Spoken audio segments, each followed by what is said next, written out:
उसने हैरानी से पूछा, ये क्या बात हुई कि रकम आपके पास है तो जान का खतरा किसी और के पास रहे तो किसी के लिए खतरा नहीं है। ये सितारों की चाल है, तुम्हारी समझ में नहीं आएगी। अब मैं ये मालूम करना चाहता हूँ कि ये रकम तुम्हें दी जाए तो तुम्हारे लिए खतरा पेश आएगा या नहीं, मगर तुम हाथ दिखाना नहीं चाहती हो। उसने नज़रें झुका लीं, साड़ी के आंचल को सर पर रखा, फिर अपना बायां हाथ आहिस्तगी से मेरी तरफ बढ़ा दिया। मैंने उसे थाम लिया। वो बिल्कुल कोरा था, अभी तक किसी ने गलीज हाथों से नहीं पकड़ा था।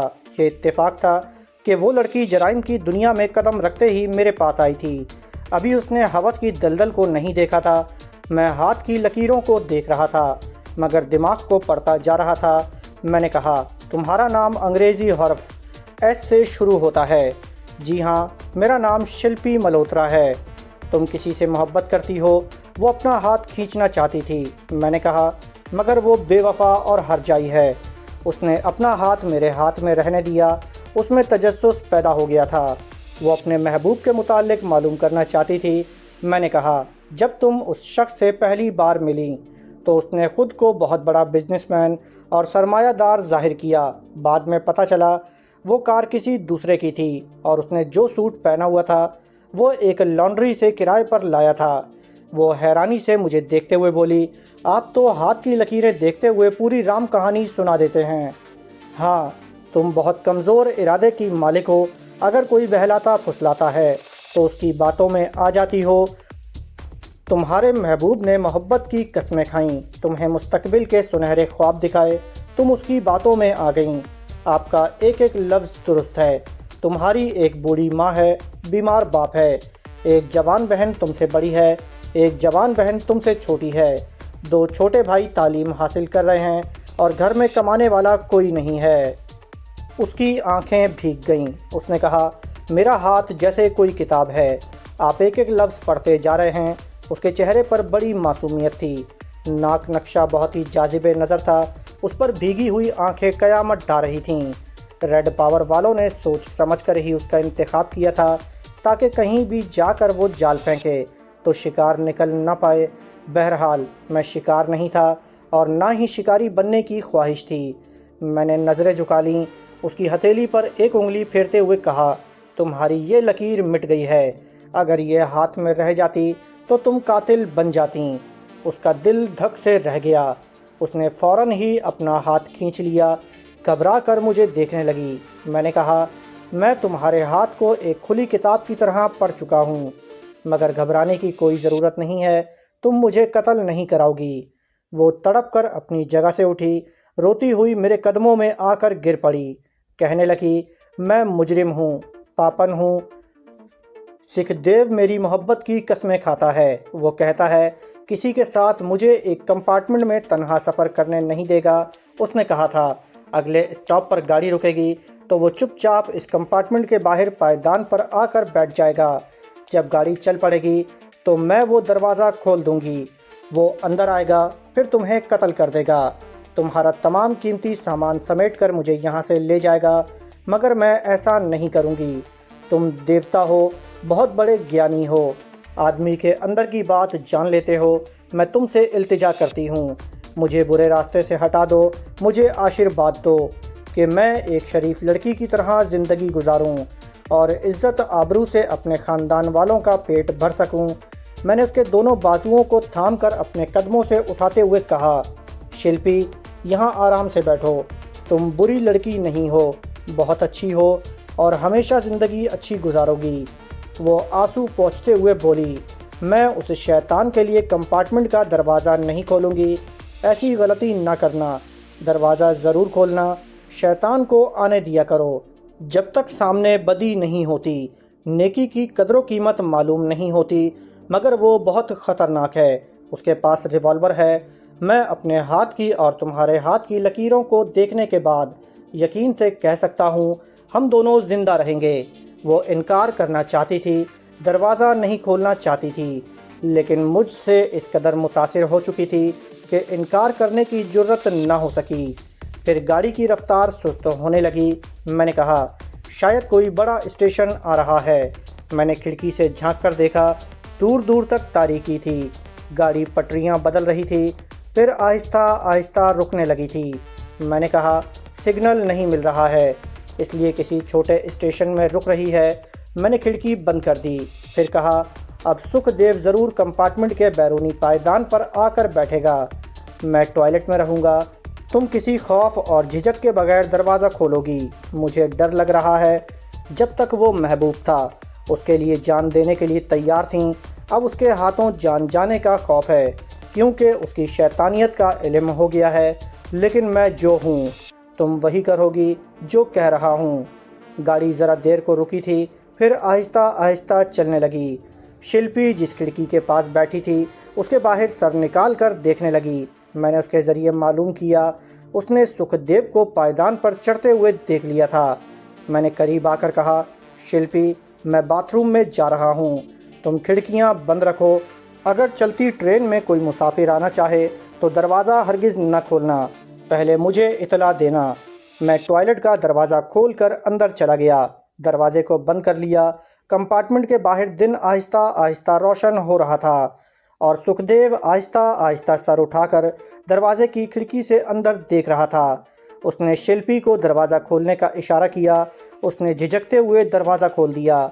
वो जल्दी से आकर दरवाजे को बंद करते हुए बोला, मैंने बाहर से सुन लिया था, वो कमबख्त टॉयलेट में है, मुझे जल्दी बताओ उसके सामान में कौन कौन सी कीमती चीज़ें हैं। शिल्पी ने कहा, इस ब्रीफकेस में 1,45,000 रुपये हैं। क्या? सुखदेव की ऊपर की सांस ऊपर रह गई। उसने जल्दी से आगे बढ़कर ब्रीफकेस को खोलकर देखा, फिर एक झटके से पीछे हट गया। उसने कभी इतनी दौलत पहले नहीं देखी थी और कभी इतना ऊंचा हाथ मारने के मुताल्लिक सोचा भी नहीं था। दूसरे ही लम्हे उसने शिल्पी को एक तरफ धिक्का दिया, ब्रीफकेस को बंद किया, फिर उसे उठाकर दरवाजे की तरफ जाने लगा। शिल्पी बर्फ पर गिर पड़ी थी। फ़ौरन ही उठकर उसका रास्ता रोकते हुए बोली, नहीं, तुम इसे नहीं ले जा सकते, ये नकद नारायण है। आज इसे छोड़ दिया तो मेरे जैसा उल्लू का पट्टा कोई नहीं होगा। हट जा मेरे रास्ते से। उसने रिवॉल्वर निकाल लिया।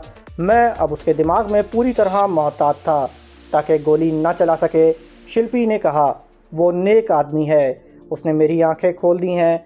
तू मुझे सब्ज बाग दिखाकर जराइम की दुनिया में पहुंचा रहा था। मैं तुझ पर थूकती हूँ, ये ना समझना। रिवॉल्वर से डर जाऊंगी। अगर अपनी जान देकर एक शरीफ आदमी के काम आ सकूं तो मेरा ये जीवन सफल हो जाएगा। उसने बड़ी बेबाकी से जान की परवाह किए बगैर रिवॉल्वर वाले हाथ को पकड़ लिया।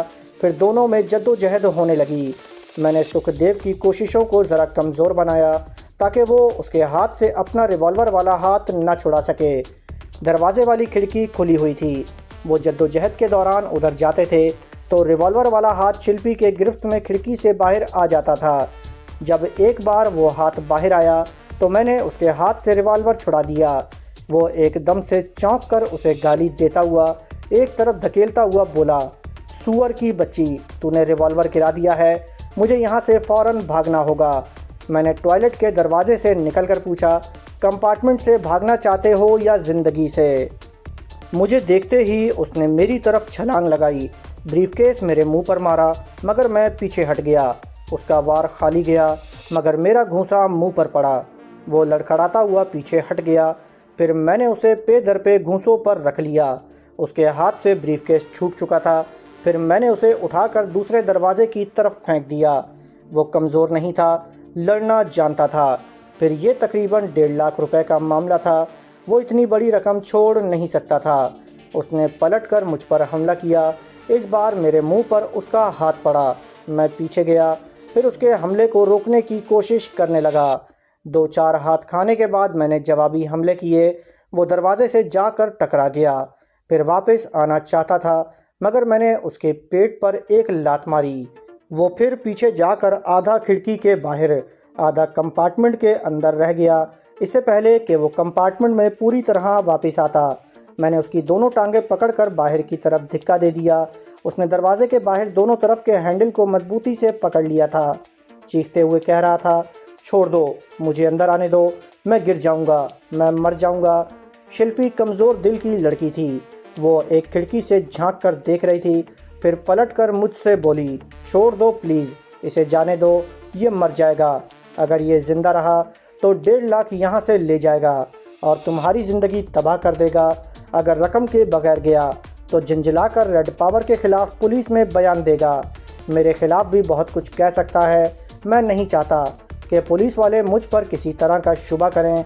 वो कंपार्टमेंट में वापस आने की जद्दोजहद कर रहा था। मैंने फिर उसे बाहर की तरफ धिक्का दिया। उसकी दोनों टांगें मेरे हाथों में थीं। वो छुड़ा नहीं सकता था, लेकिन मैं उसे गिरा भी नहीं सकता था क्योंकि उसने बाहर से दोनों तरफ के हैंडलों को थाम रखा था। उसी वक्त गाड़ी एक बहुत बड़े पुल पर से गुजरने लगी। दोनों तरफ लोहे की मजबूत रेलिंग बनी हुई थी। मैंने सुखदेव के दिमाग पर काबिज होकर हैंडलों से उसके हाथ छुड़ा दिए, फिर उसके दोनों पाँव को बाहर की तरफ धिक्का दिया।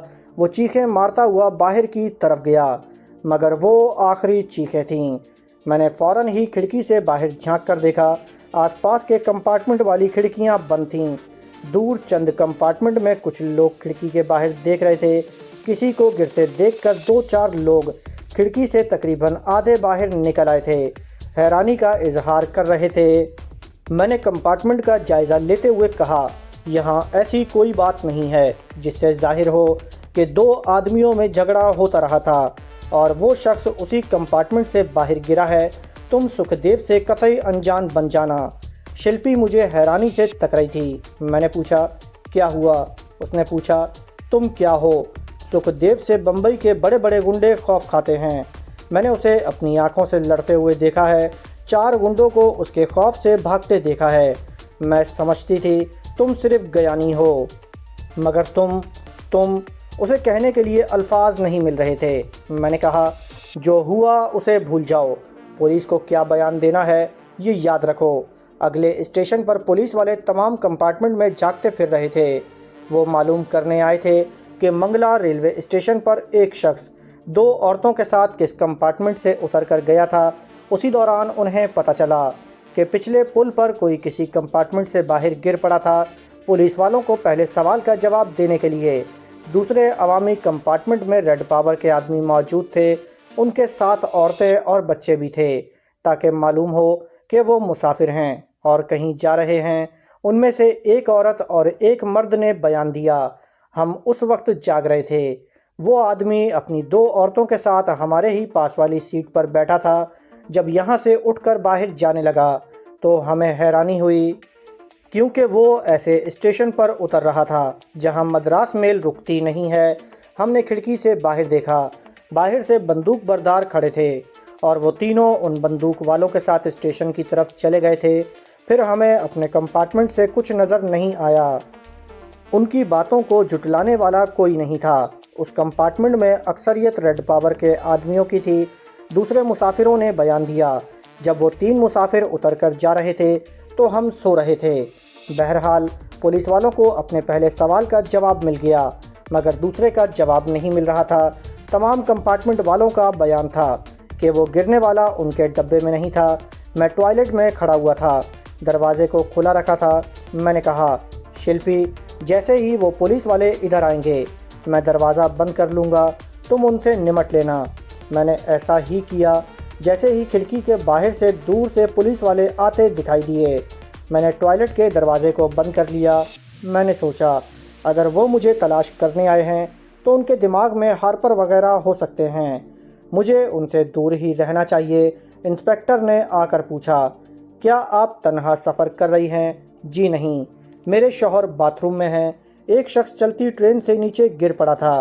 क्या वो इस कंपार्टमेंट में था? ये मैं आपकी ज़बान से सुन रही हूँ, वरना मुझे किसी के गिरने का इल्म नहीं है। ये भला कैसे हो सकता है, क्योंकि ये रिज़र्व रोड कंपार्टमेंट है। मेरे शौहर के अलावा कोई तीसरा यहाँ नहीं आ सकता। वो मुतमईन होकर वहाँ से चला गया। मैंने इतनी देर तक इस इंस्पेक्टर के दिमाग में था। मुझे इत्मीनान हुआ कि टेलीपैथी जानने वाले उसके ज़रिए यहाँ पहुँचे हुए नहीं थे। गाड़ी फिर चल पड़ी। मैं टॉयलेट से बाहर आ गया। दिन के 6:40 हुए थे। मैंने पूछा, हम मद्रास कब तक पहुँचेंगे? शायद 11 बजे तक। अच्छी बात है, मैं नींद पूरी करना चाहता हूँ। तुम सोना चाहो तो नीचे वाली बर्थ पर सो सकती हो। वो ब्रीफकेस ऊपरी बर्थ पर रखा हुआ था। मैंने उसे शिल्पी को देते हुए कहा, इसका तकिया बनाकर अपने सर के नीचे रख लो। वो नोटों से भरा हुआ ब्रीफकेस लेते हुए हिचकिचा रही थी। मैंने उसके पास रख दिया।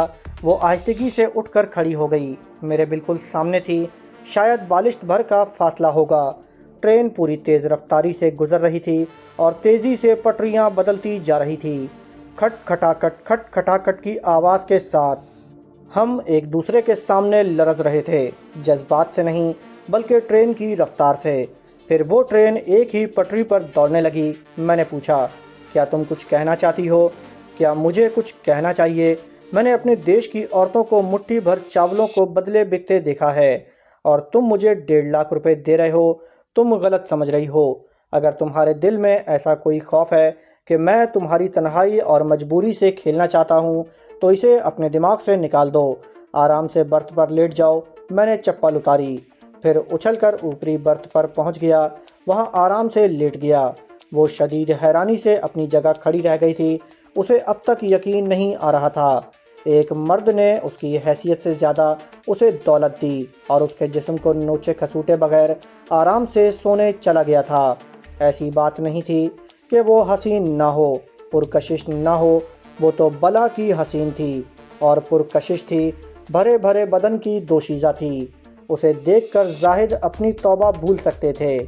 फिर ऐसी तन्हाई में जहाँ कोई रोकने टोकने वाला ना हो, ना ही कोई अचानक आ सकता हो, तो जज्बात और भड़क जाते हैं, हौसले और बढ़ जाते हैं। मगर मेरी सामने तन्हाई और हुस्न शबाब का कोई मसला नहीं था। मैं तो ख्याल ख्वानी के ज़रिए दुनिया की हसीन तरीन औरतों को अपनी खलवत में बुला सकता था। बात असल में ये थी कि मैं सब कुछ कर सकता था, सब कुछ मेरे इख्तियार में था। और जब सब कुछ किसी के इख्तियार में होता है तो फिर उसे सब्र करना, कनात करना, दूसरों की मजबूरियों को समझना और शराफत को बरतना आ जाता है। मैंने थोड़ी देर बाद उसे ख्यालात से चौंका दिया। वो इसी तरह खड़ी हुई ऊपरी बर्थ पर मुझे सोते हुए देख रही थी। उसके दिमाग ने कहा, अरे ये तो वाकई सो गया है। इसकी गहरी गहरी सांसें सुनाई दे रही हैं। उसके दिल से एक आह निकली, ए अजनबी, तू कौन है? तू किस दुनिया से आया है? मेरी तो दुनिया ही बदल कर रख दी है तूने। औरतों का कितना एहतराम करता है। मेरे सोने के लिए नोटों से भरा हुआ ब्रीफ के सिरहाने रखने के लिए दे दिया, मगर अपने सिरहाने कुछ नहीं रखा। गर्दन दुख रही होगी। उसने बर्थ के नीचे से सूटकेस को खींचा, फिर उस पर चढ़ गई। इस तरह वो ऊपरी बर्थ के बराबर आ गई। फिर उसने ब्रीफ केस को उठाया। उसे मेरे सिरहाने रखना चाहती थी, मगर रुक गई। सोचने लगी, ये तो उसी का दिया हुआ है और मैं उसी के सिरहाने रख रही हूँ। ये तो कोई बात न हुई। उसने ब्रीफकेस को फिर नीचे वाली बर्थ पर रख दिया। वो सूटकेस पर खड़े रहने के बायस इस हद तक ऊपरी बर्थ के बराबर हो गई थी कि अपना चेहरा मेरे चेहरे के करीब ला सकती थी। उसने आहिस्तगी से मेरे सर को उठाया और अपना एक बाजू रख दिया। अपने गदाज बाजू को तकिया बना दिया। फिर सोचने लगी, ए अजनबी हम सफ़र, मैं इसी तरह सूटकेस पर खड़ी रहूँगी। तू जब तक सोता रहेगा, मैं अपने बाजू का तकिया बनाए रहूँगी। तुझे दूर सपनों की वादी में ले जाती रहूँगी। उस बेचारी को पता नहीं था मैं खट्टे मीठे सपने नहीं देखता। जब दिमाग को हिदायत देता हूँ तो गहरी और पुरसुकून नींद में डूब जाता हूँ। मैंने अपने दिमाग से कहा, ये लड़की बेज़रर है, इससे कोई नुकसान नहीं पहुँचेगा।